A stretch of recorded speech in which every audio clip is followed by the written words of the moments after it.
welcome to LindaFit Pilates. Today we're going to be doing some hip flexor and thigh stretches where we're going to be using the wall. Now for this stretch series, you simply need a yoga block, but if you don't have one, you can take a folded towel. That would help you as well. But let me show you how it's done.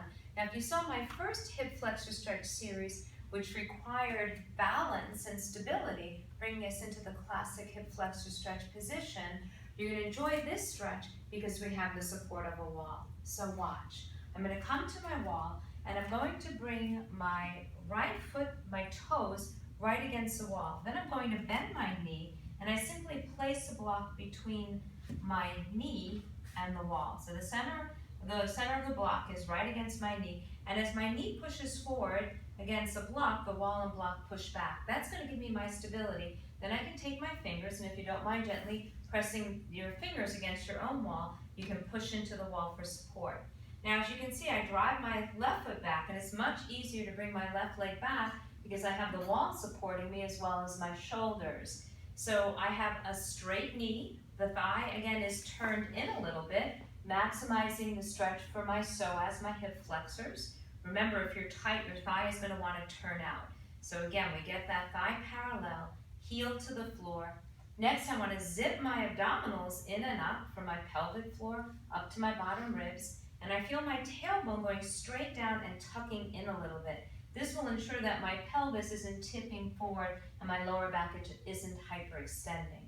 And that's going to give me the optimal position for my hip flexor stretch. So now as I push my fingers against the wall pushes back, and I feel very balanced and stable and a huge stretch for my front hip. It's really very nice. And I breathe, inhale, exhale. Now let's say you're very, very tight. You can alternate between bending your knee a little and straightening and bending and straightening. So this is going to just drive some blood and circulation through the thigh and hip and even the knee, right? And allow you just greater ease when you stop and go back into the stretch. So you see it? So I do that a few times. And again, I want to pull up on my kneecap, pull up on my front hip, my abdominals, creating this length up through my body. And it's a wonderful dynamic for the stretch. Now I can also bend my knee, and as I bend my knee, I get my shin parallel to the floor. So now my stretch is coming not only into my hip flexors, but the quadriceps, which cross the knee, right? They extend the knee. So when I bend the knee, they're now getting pulled across the knee, lengthened, stretched. So now I feel it in both my hip and my thigh. Boy, is that intense, especially if you're very tight in these groups. So you inhale, exhale. Now if I want, I can go back now to just driving it into my hip flexors, knee is extended, and I can bring my arm up as I did in my other video, and I'm still pressing into my right fingers and I lift up and over. Now if I'm game, I can actually take my arm off because I still have that front knee pushing against the wall is pushing back against me, giving stability. And I breathe, and then I'm going to come back and I'm ready for side two. Let me tell you, I feel really open right now through my whole front left side. So now I'm going to change my position, and now the left toes, make sure your foot, the left toes are right against the wall, so you don't want your foot here, it's got to come right to the wall, so you're very clear in your position. I gently place the block, or you could take a thick folded towel, just make sure that you hold it there so it doesn't slip. That would be padding for your knee against the wall, and then I drive that right leg back. I drive it back, and I can see in the mirror here till I get my front thigh as parallel as I can to the floor. Now you may not be able to get this kind of right angle position that I'm showing, so you can work for that over time, right? But that would be optimal to get that thigh as parallel to the floor as possible. My right heel is pushing down, my 5 toes are driving into the floor, and the thigh is parallel, turned in a little. This is going to allow me to stretch that front hip flexor, right? And psoas muscle. I'm going to breathe, pressing down into my hand, and of course I can use the wall if I need to, pushing into the wall with my fingers, or I can have hands on thighs. I want to, again, draw those abdominals in and up from the pubic bone to the bottom of my ribs, tailbone drops, and now I'm even going to think about squeezing my glutes a little. As I squeeze the right bottom of my glute, it's going to open up that front right hip flexor.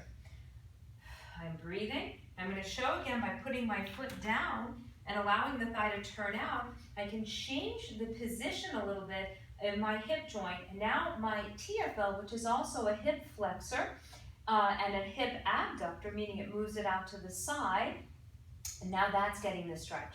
So when I bring the leg into that external rotated position, and I'm actually going to bring it back just a little bit more, so my foot's going more towards my midline, that's going to really give me the stretch through the TFL.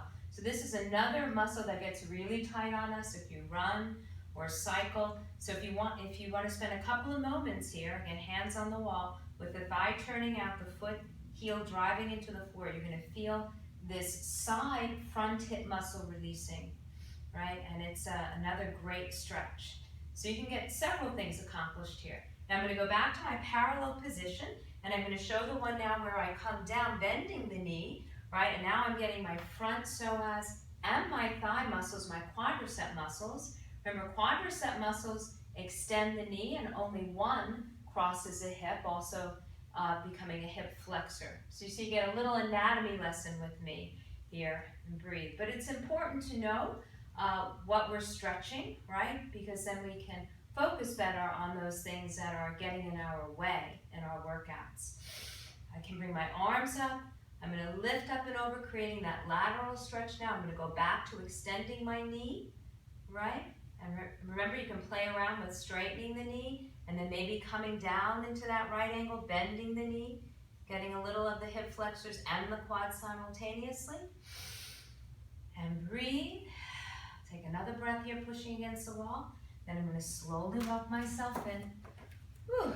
And I hope that you enjoyed those series of stretches using the block and that you felt that stability. But we're not done. I'm going to come now and show you my real favorite. And actually, I wouldn't say they're favorite. They're very intense and very, very good for releasing some of these thigh muscles. So watch how it's done. And some of you may be familiar with it. So I'm going to just start to walk myself back against the wall. And what I'm going to do is I'm going to try to get this left knee as close to the wall as possible. Then I'm going to walk my front foot out. And I'm going to stop here, right? Because this is, you know where it's going, right? I know many of you know where I'm going. So this is going to be a great front thigh and hip flexor stretch. I'll shift my weight forward and back. Again, getting some blood and circulation into my hip and my knees, my thigh muscles. And I just shift back and forth and back and forth. Then I'm going to slowly come up into it. I don't want to come too fast, right? Because my central nervous system has to process this slowly. So as I come up, I press down onto my thigh, and I'm trying to get as upright as I can. So again, if I need to do a little bit more back and forth, right, getting the circulation going, great. Now, if it's working for me, I can start to slowly bring my pelvis back, and I'm trying to square my hips. I'm trying to get my spine long against the wall.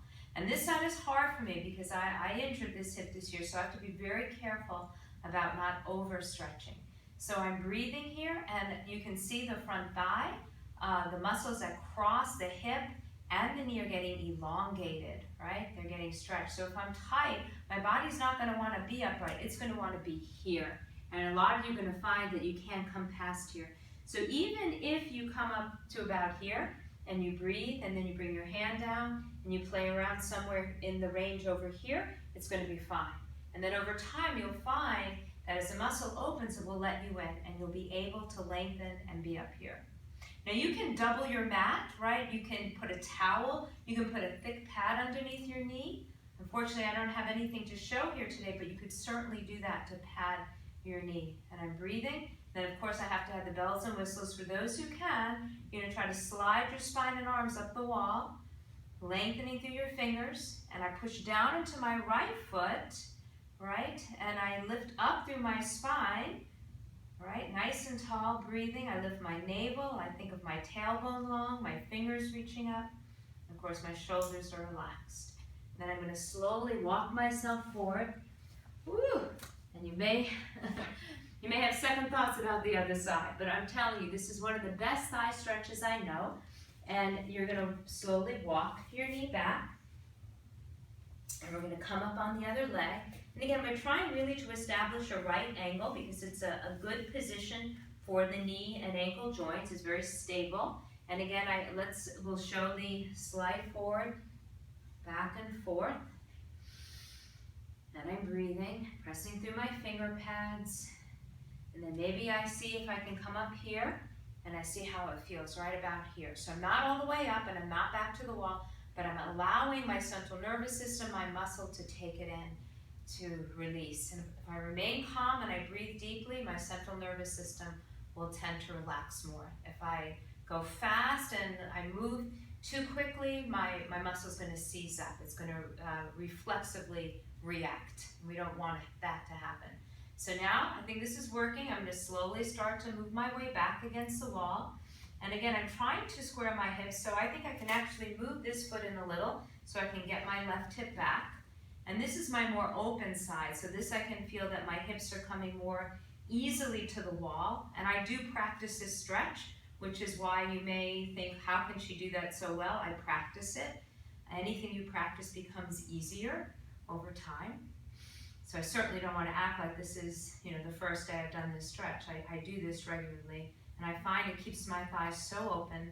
Now I'm pushing down into my left foot, my knee is over the center of the foot. I have my alignment, hips against the wall even, my spine is long, and then I see if I can maybe bring my arms up.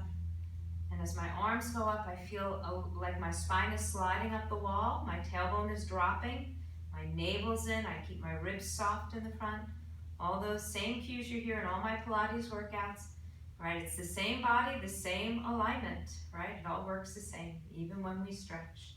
And I breathe, inhale, exhale, feeling that wonderful stretch in my front right hip and thigh. Couple more breaths here, inhale, exhale. Inhale, exhale. I'm going to slowly take my hands down. I'm going to slowly come out of the stretch. Always move slowly out of a stretch, never fast. And then I'm going to gently come down. And I'm just going to more easily sit back on my heels as I've opened these thigh muscles. And I hope you enjoyed learning how to use the wall for these very supportive stretches. The wall really can be your friend. If you have a block, it's really great for the first one, for the hip flexors and thighs, or like a folded thick towel. And practice them, and then will become more accessible to you. Always remember, when you're really tight, a hot shower, bath, the steam, a little foam rollering is going to help loosen your soft tissues. It will help optimize your stretch. Have a great day.